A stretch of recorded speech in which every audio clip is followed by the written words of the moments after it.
Hello, I'm Michael Kurland, CEO and co-founder of Branded Group, an award-winning facility maintenance and construction management company that services multi-site commercial properties such as retail, restaurants, healthcare facilities, and educational institutions. Welcome to the Be Better podcast. Each week, I interview thought leaders from a variety of industries who will share their stories and the lessons they learn as they strive to be better for their clients, partners, employees, and their community. Are you ready to be better?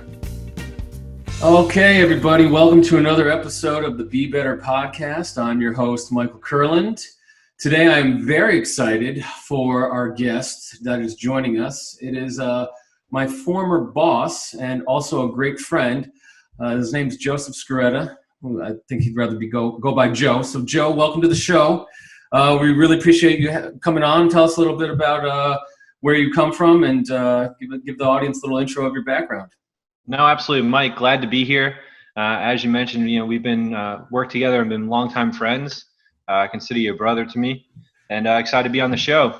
A little bit of background on me. I actually started out and grew up in retail, years ago. Loved retail so much, I decided to get into a career that lives in retail today. Partners and I founded and initially started Empire Facilities Management Group, grew that company, recapped it with private equity, and then moved on to found our current firm, CS Hudson. I'm the current co-CEO and co-founder, and my main role within the firm is really focusing on developing niche service offerings, developing new client relationships, really overseeing the strategic growth of the company. Our primary focuses within the firm really drive in two different areas: facilities management. So it's any type of carpentry, plumbing, electrical, handyman type repair. Mike, you should know those service offerings pretty well. And then capital projects, renovations, rollouts, PopUps, and experiential activations across the country. So not too dissimilar from the Kurland Group. Yes, very much. Well, Joe, I'm happy to have you on, man. It's super exciting for me, mainly because, for those of you that don't know, I was Joe's VP of Sales and Marketing for a long time at Empire Facilities and the iterations that followed. And we grew up together in this industry, in the facility management side, I would say. And, you really imprinted the what has, become the Be Better in me. When we were at Empire and such, you started some programs. You always had a philanthropic side. I always wanted to give back. And it really, inspired me to go to where we're at now. So I'm excited to be able to bring you on and ask you some questions and really do some deep dives. So excited to be here, man. Excited to be here. Cool, man. So, what do you do and why do you do it, Joe? I know you kind of just gave the background of where you're at now, but what exactly do you do and why do you do it? I think to touch on probably what's most important to me outside of just our work focus is really giving back in the community. I think for me, where it started from and where my giving back or my social responsibility came from was, I didn't really have a traditional childhood growing up. Mike, you know a lot about that from my past, but I didn't have a traditional childhood growing up, and nobody really helped or offered to help my family in any way, shape, or form.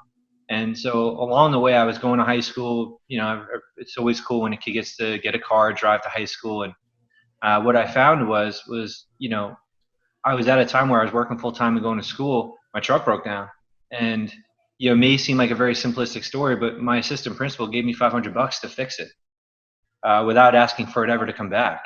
And wow. Honestly, you want to talk about what's inspired me to do, to provide social good and to give back. And that was the largest inspiration I ever had. When nobody ever helped me before, that one time he helped me and I offered to pay it back, $10, $20 a week. And he was just like, no, he's like, I don't want it back. You're a good kid. I want to see great things for you. And honestly, that's been the inspiration that's really fueled me to give back all these years. I also think that no difference than I think where you are at, Mike. I think that when you have a company, companies, especially in communities, have an obligation to give back.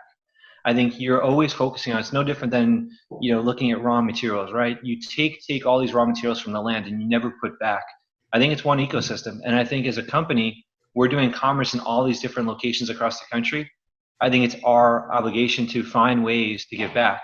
And for me, it's really focusing on finding creative ways to give back, where we could really see the influence of what we're doing, not just writing a check, but really leveraging our skill set and trying to come up with really cool, innovative ways to give back to the community that needs support.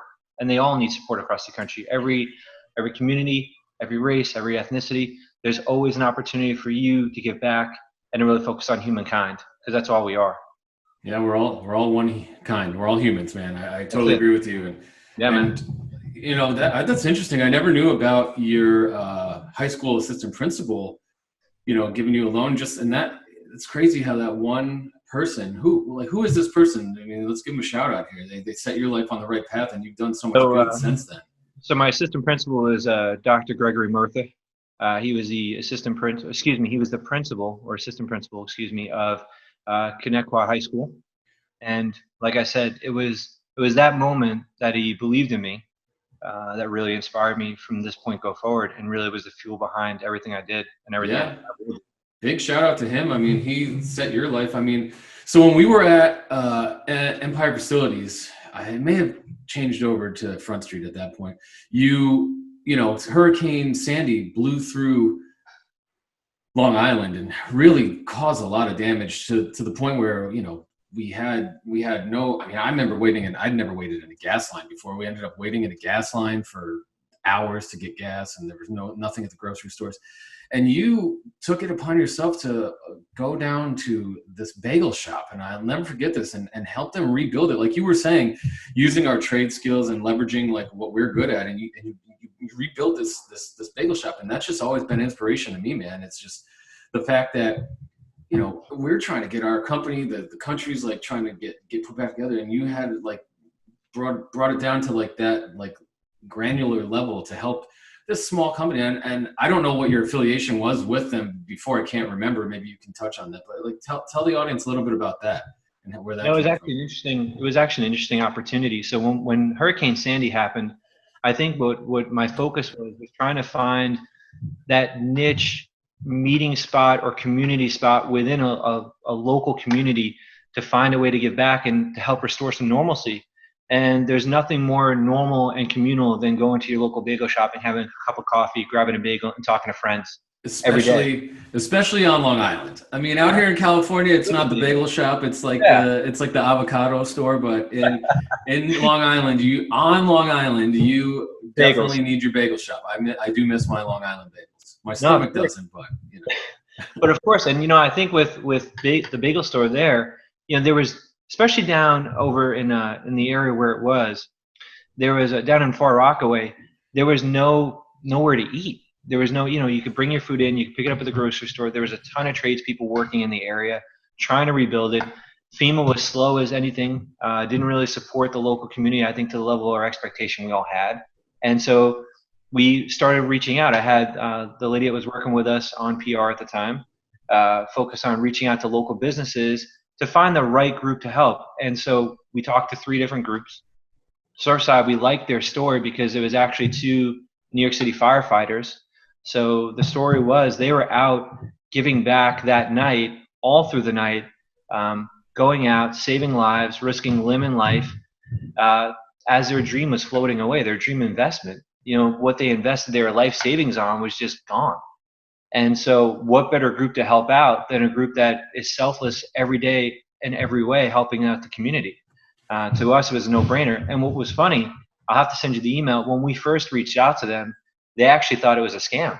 Because think about it, a company's reaching out to you saying, hey, we'll help you rebuild, and it's not going to cost you a thing. I don't know about you, but I wouldn't believe that either. No, so it took some time and probably a couple of calls. I went out there and met them, and I think they were surprised that one of the owners was coming out to meet them and walk their site. And it was heartbreaking. You know, like I said, their entire life savings, it looked like someone ransacked the store. When they pulled the security footage showed that there was at least 4 foot of water in the store. And on the outside of the doors, it looked like a river going down the street. Yeah. And these guys are out saving lives. Right. I mean, and that was always so inspirational to me. Like, even at the time, I mean, the gravity of Hurricane Sandy, if you didn't live through it, like we did, maybe you just saw it on the news. It was, and you know, I'm not trying to compare it to any other hurricane that we've ever had, but it's the worst one I've ever lived through. And it just, the damage in its wake. And like for you to be thinking like that, to say, hey, if firefighters, we want to help you rebuild. Like, again, help inspire me to be where I'm at now with the Be Better podcast. So thank you for doing that and having that foresight back then. And, you're still doing it now. So tell me a little bit about PopUps for Good. Let's get into that. You've done that now. You opened CS Hudson, 4 years ago? Back in 2017, we opened it. So about 3 years. So 3 years you've been open for, and you guys have already started, when most companies are just trying to get the sales going, right? Like, you've already started this great philanthropic called PopUps for Good. So let's talk about that. I think what's really exciting for us, I would say we've been doing pop-ups, for the last, call it 10 years, Mike, back in the Empire days. They were called something different, temporary stores. They were called, short-term stores. There's a number of different names, but pop-ups were always around. It's just landlords didn't love them, and the community really didn't know about them. They just knew them as another store. As a consumer and as the landlords and the developers started to get comfortable with pop-ups, and we saw these really cool experiential pop-ups, we started to delve even further into pop-ups and experiential events. And I think the way we try to give back is we always try to leverage, an innovative way to give back. Leverage what's going on right now. What could people rally behind? We look where there's the most need. And I think leveraging the pop-up model that we're so great at building out from an infrastructure standpoint, from a support standpoint, and then looking at some of these social causes that don't really have the marketing dollars. They don't have the ability to get in front of the consumer. Pop-ups are something a consumer can really understand, they could work with, and they could really use from a marketing standpoint. And so I think that was really the focus behind leveraging the pop-up model. Short term, in and out, really leverage our partnerships. We have some great partners that we work with, and everybody wants to give back. And that's the other thing I found giving back is that everybody in some way, shape, or form, for whatever reason, wants to give back. Sometimes they don't give back because they don't know how, or it's too difficult to find the right way. And some of the projects we've developed, it doesn't require a lot of capital from some of the partners. It just requires you donating your product, your service, or your skill, and then we come up with something amazing and we launch it. Yeah, I agree with you. I think once in our industry, and I don't want to get too sidetracked, but in our industry, just for example, we'd always go to the trade shows, and every year it was like, who could give away the newest iPad or the newest set of golf clubs.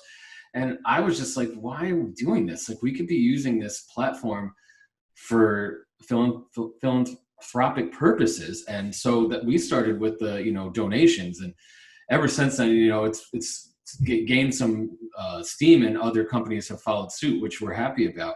But, we were wasting all this money on giveaways and like tchotchkes that nobody cared about.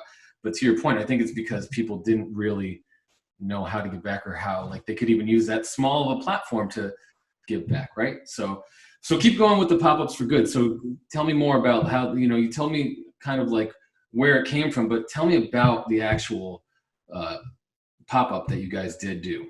Absolutely. So we've actually done a couple pop-ups for good. Our first pop-ups for good that we did was, it was kind of born off of a dream I had a long time ago, was what would it be like to take some of the children that are out there that, are in a tough situation, and take them out of their everyday norm from a homeless shelter and bring them to Toys R Us. I mean, let them go on a shopping spree in this mystical wonderland, this whimsical environment, and just check all their fears at the door, show up, and it's built for them.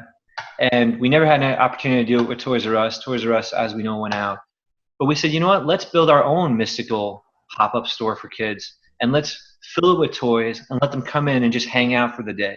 We'll put some experiential aspects to it. We'll add a life-size claw machine with a plush pit that they can jump in, add bubbles, add all these different selfie stations, all the things we're doing for retailers now. Right. And it's going to be for them. It's special just for them. And the first one we did, we kicked it off. We worked with Help USA, the Help Suffolk chapter, and it was unbelievable. I could tell you the smiles we saw from the kids. They still talk about it till this day. We did our second one last year, and we definitely, I would say, focused on even increasing the experience. But it was really cool. I mean, it was something that they look forward to every year. And our hope is that different kids come every year because they're finding placement and they're getting out in the world, and hopefully they're moved. But there was a couple kids that were still there from the year prior, and they were blown away, and they couldn't say enough about it. And what was really cool was not only do we have to cater to, and it really tapped into our retail side too, not only do we have to cater to the toddlers, we had high schoolers too, all within the same store demographic, trying to cater to everybody's needs and make it fun and enjoyable for everybody. So it's fun. We get to use our skills. We get to check out for a little bit and focus on doing some good. And honestly, it's one of the brightest parts of our year. And so talk to me a little bit about that, you know, not to go down like a selfish kind of road, but like, why do you do it? Like, you know, we talked about the principle that gave back to you, but like, why are you doing it now? Right. I know I do it because I get such a good feeling, like almost like a runner's high when we're doing that kind of stuff. I think you said it right, Mike. I think there's two pieces. One, I think it is, like you called it, a runner's high. You know, I'm in a little bit better shape now, so I might know what a runner's high is. But no, I get that amazing feeling of when you see that smile, or you see a child's face and they walk in who has to worry about their goods or their clothes or anything's going to be stolen from them the day before. Like, they walk into an environment that was built for them. That's incredible. But on top of that, our focus is to hopefully, even if it changes one life there, just like my assistant principal did, if we could change one life and that child pays it forward, or they treat another child, or as an adult, they become kind and continue to be kind to everybody. That's how we start a movement that's really meaningful to our country. And that's our focus, really, is to inspire the children that are there to pay it forward, and also inspire companies to see it. You know, I think no different than what you're doing with Be Better through Branded Group, your Be Better program. I think our goal as companies is for other companies to see what we're doing and say, hey, you know what? I can do that. And here's what I'm going to do. And all it takes is you taking an idea that you had. It could be something as simple or something as complex as it could be. But you just have to put a line in the sand and say, hey, I want to do something to give back. And you can't be afraid to have to focus on investing dollars. You can't be afraid to focus on investing time. And you could do both. But I think for me, it's to inspire children and adults to pay it forward, but also inspire companies to get involved. I mean, it's to me, there's not one company out there that gets a free pass from doing good and giving back. Yeah, I totally agree with you. You know, from my point of view, I love doing it because I get to feel good. And I also, you know, we do a lot of Habitat for Humanity and Second Harvest Food Bank out here. So, you know, we're feeding people and we're helping build homes for people that aren't able to afford them on their own without a little help. And just like getting in there, and at least with Habitat, you're in there swinging hammers with the people that are going to live in that house, right? So that's kind of an amazing feeling, because you know in 6 months they're going to be the ones that move in, right? And like probably thought they would never get a chance to own their own home, and now they got that opportunity, and you're helping make that dream come true. So no, I think it's amazing. I think the aspect of teamwork too, when we're building out pop-up spaces for PopUps for Good, the team that's there, the time they're investing, you get to focus on building, you know, even outside teamwork with your team. So I think on the other side, there's a teamwork aspect. And I think, you know, I got to tell you, Mike, I've been so impressed. And I think I've told you before, I've been so impressed by the work you guys have been doing.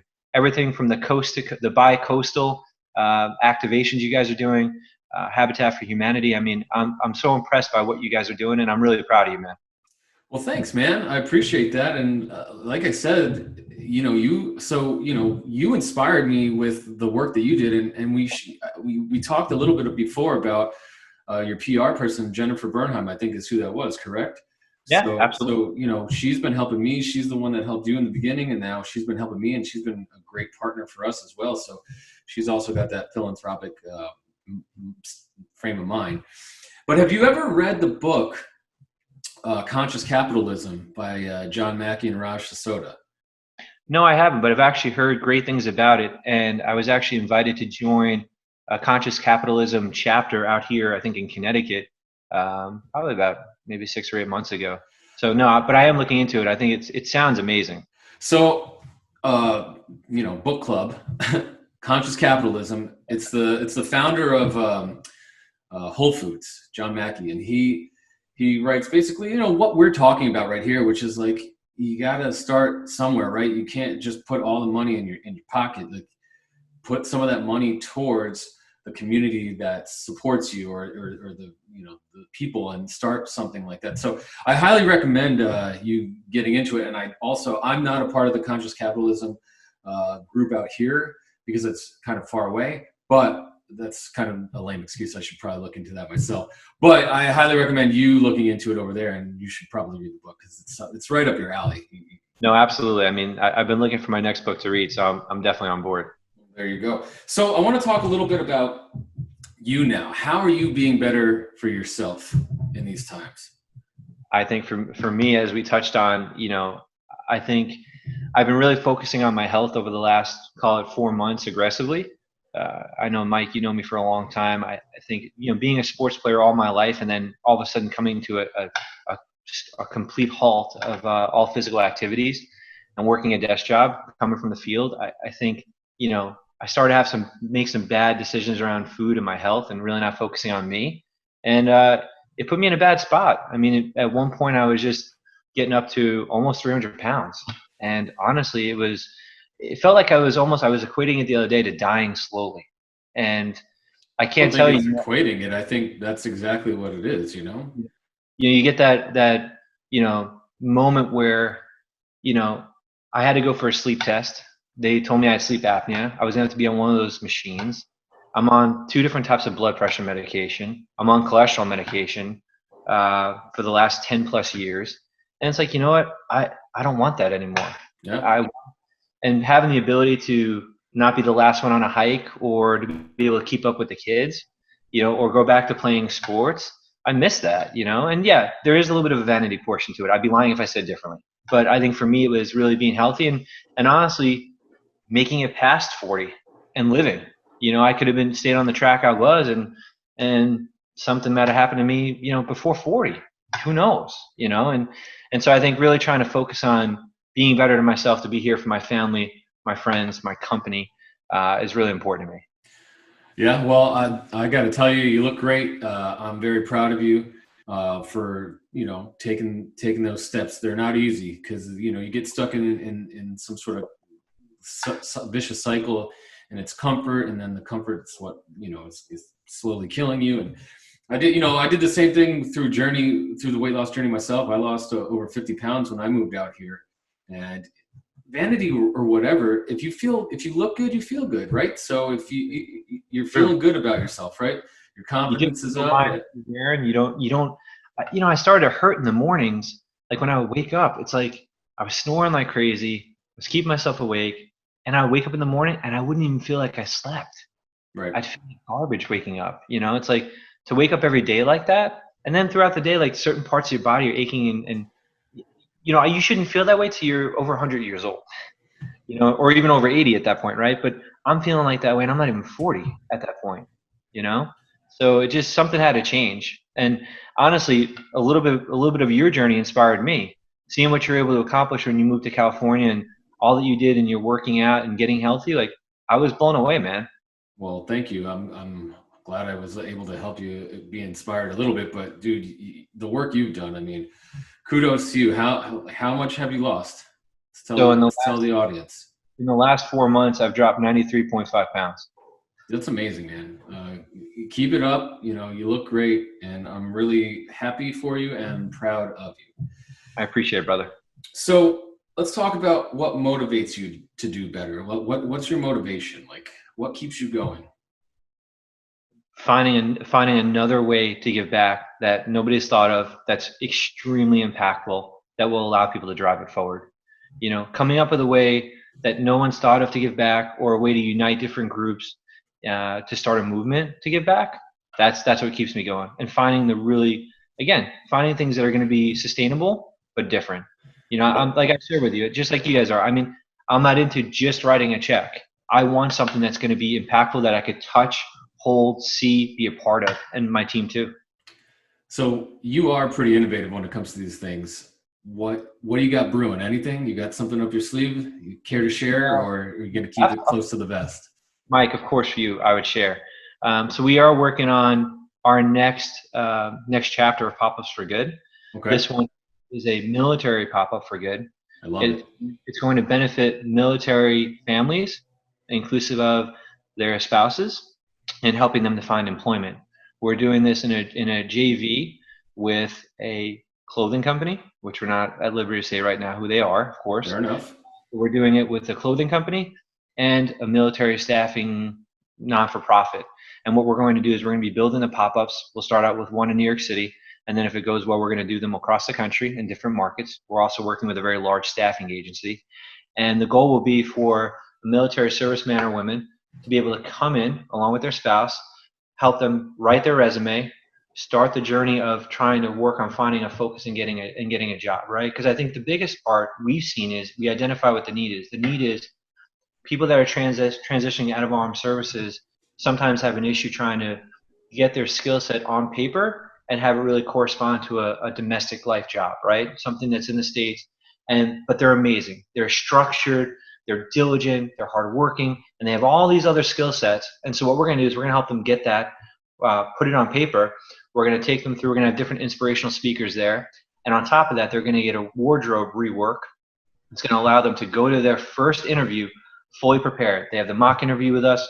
They get to pick out clothing, men or women, and then they're set for success as they go into their job interviews. And in most cases, we may even have, through our partnerships, they've been able to find them jobs along the way. So it was supposed to happen this past May, but obviously due to the pandemic, it was delayed significantly. But our goal is when things start to lighten up, that's our next Pop-Ups for Good, and we're excited because it's our third chapter within Pop-Ups for Good, leveraging the same pop-up type model for different social good. We've brought on a design partnership firm, so the design of the location is incredible. We have an amazing landlord that's donating the space. We have a group that's helping us to develop the fixturing for it, and we also have a graphics company donating the graphics. And then we're doing all the setup, the breakdown, the setup, and we're helping to work the event the day of with the team and also do all the marketing and PR behind it. So we're super excited about it. Again, there's no profit behind it, and there never is. I think the one thing for us, we've avoided becoming a 501c3 because we like the flexibility of choosing what we choose to invest our money on. So for us, there's no tax incentive or tax benefit. I would also strongly urge companies to not focus on that and to really focus on putting their money where their heart is and do it for the right reasons. But we're excited about it, and we can't wait to launch it after the pandemic starts to cool down a little bit. Well, Joe, that's amazing, and I'm so glad I asked that question because I did not know that was going to be your answer. So anything that I myself or Branded Group can do to help you if you need it, we're more than happy to join forces. And if you need some California support, let us know. Well, we'd love to. I think our next one, we've talked about California a lot. We have a lot of clients out there. You guys are out there, our friends. I think for us, our next one and it's called Getting Heroes Hired, is the name of the pop-up. Our next one will be California after New York. So if you guys want to be a part of it, we'd love to have you guys on. We'll do a bi-coastal together. Yeah, let's talk about it after we get off the air. We'd love to be a part of that. So we're going to wrap it up here with the last question, Joe. We ask everyone this, got to know, what do you consider yourself to be an expert at, and what advice do you have for the audience to become an expert at that said thing? I think the one thing, I don't know, I don't even think, you may not even call it leadership. I think my expertise is two areas. One, having empathy for the team and the people, knowing that everybody is just a person. And I think that my focus outside of just, true development with the team and niche offerings, and my true opportunity is to help build everybody up. And our goal is to eventually build somebody up to the point where we give them the knowledge, the support, the friendship, where they're able to go off on their own and do something great and big together. So I think for me, it's, again, leadership, building people up, and really giving them the tools to be successful going forward, and having the empathy to know that people are just people. So and they got empathetic leadership. And how do you become an expert at empathetic leadership? Treat people the way you want to be treated. Just think about how you would do it and how you'd feel if somebody treated you that way, and treat them the same way. And don't worry about putting the effort and the hard work in, and get your arms dirty right next to them. That's the way we always started our first company, and you lived it with us, Mike, and it's what made us as close as we were. It's what's doing it at CS Hudson, and it's what we'll always do going forward. Yeah, I love it. Roll up your sleeves and don't ask someone to do something that you aren't willing to do yourself. You and Mo taught me that early on, and I struggled with it at times, but I finally got it, and now we got it going forward at Branded Group. So, it's been great having you on, Joe. I really appreciate it. Thank you for coming on the show. It means a lot to me to get you here and to talk about this stuff from all the years, all the past. I wish we had some more time. I'm sure we'll have you back on the show in the future. If the audience wants to get a hold of you, how do they find you and your company? You can find us at www.cs-hudson.com, or you can reach out to me. My email is jscaretta, SCARETTA, at cs-hudson.com. Look forward to hearing from you. And Mike, thanks for having me. Like I said, I'm really blown away by what you've done out there and all the great things that you're doing. So thanks for having me. Congrats on the podcast and launching, and really excited to be a part of it, man, and continue to be better out there. Thank you, Joe. Appreciate you. Later, all right, bud. guys. Thanks for another great episode. See you soon. Have a good one, guys. Later, Mike.